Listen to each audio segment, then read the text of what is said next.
guys, thank you PJ Sparkles for recommending this, but I do apologize because this is annoying. I just saw the first words she's saying are very annoying, but let's see it. And also, look at this body language. Her giving him the side eye right there. He's looking like, ooh. We could only do this together. We have to, in this moment in time, say, we're going to have to be a little uncomfortable right now. How annoying can you be to start off? So him, we can only do this together. I'm going to assume, and I feel that he's talking about him and Meghan. You never hear her say that about him. It's always anything he does needs her. Anything he did in the past is now hers as well. She's always separate. And I think when these buzzword bandits say, we're going to have to be a little uncomfortable, right? When they're the person saying it, they're making people uncomfortable. When they're saying that, they're not saying, I need to be uncomfortable. They're saying, I get to tell everyone that they have to be uncomfortable. Again, it's using this buzzword nonsense and all these causes to bully people and use power, right? We're going to have to be uncomfortable. That is not we, including her. That's everyone has to be uncomfortable. The we does not include her. Pushing through that discomfort that we get to the other side of this and find the place, as you're pointing out, where a high tide raises all ships. Equality does not put anyone on the back foot. It puts us all on. I feel like none of them are interested except for the guy in the top right corner. Same footing, which is a fundamental human right. And that's what we're talking about here. The world is craving a healing through everything that's happening. She's not saying anything, but she always just sounds so preachy and annoying. And again, I feel like this is all the stuff that people learn in, like, you know, freshman year liberal arts classes. Like, they repeat these things and these words, and to people who are like really, really unintelligent, it can sound intelligent, but it's very basic and or nonsensical. Like, it's not hard. Like, anyone can do that. Like, we're really going to have to get through the other side of this comfort and get inclusive. Like, yeah, anyone can do that. It doesn't mean anything. Over these several months, and we really look back at history for obviously much longer than that. Look at Harry. Look at Harry earlier saying, talking about discomfort. What? And why it's an important recognition is that it's like growing pains. Growing pains are painful. But this process is painful, and it has been for a long time.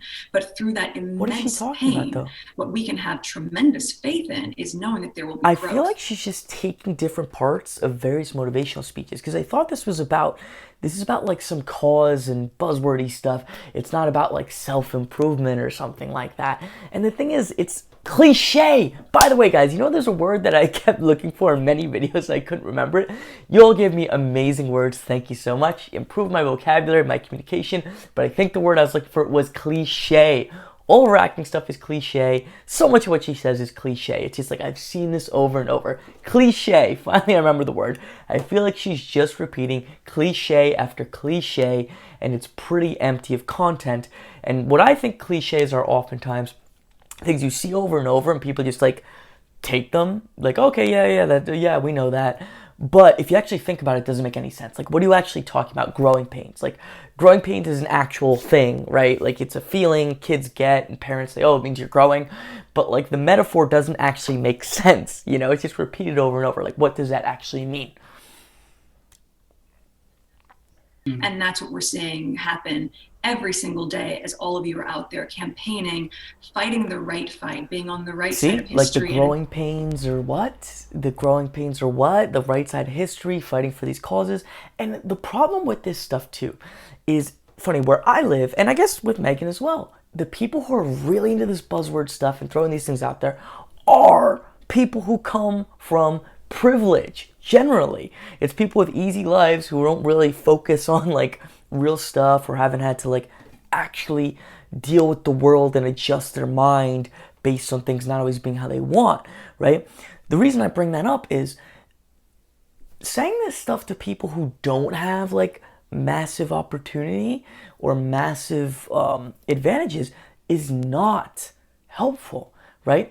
So I have a good friend who his mother's a single mother. He grew up poor, and his mother did a great job. They were very focused on getting what he wanted, right? You know, he was coming from a certain background, and, you know, He got a degree in computer science. He's doing amazing now. It's amazing, you know, like he's making tons of money. He's doing all the things he wants to do, right? But if you take someone from a tough background and you're like, you need to just be fighting these fights and being upset at the world and going out there and, you know, being mad, that doesn't work. You can only do that if you have rich parents.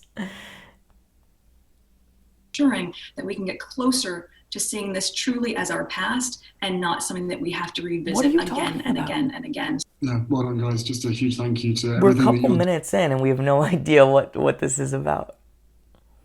doing, the voice that you have, and hopefully the QCT platform is making life easier for you guys and connecting The you with what so many people platform? around the world that are fighting the same fight. So, yeah. All right, I think it's a bunch of people wasting their lives. Harry makes no sense. Thanks for watching, guys.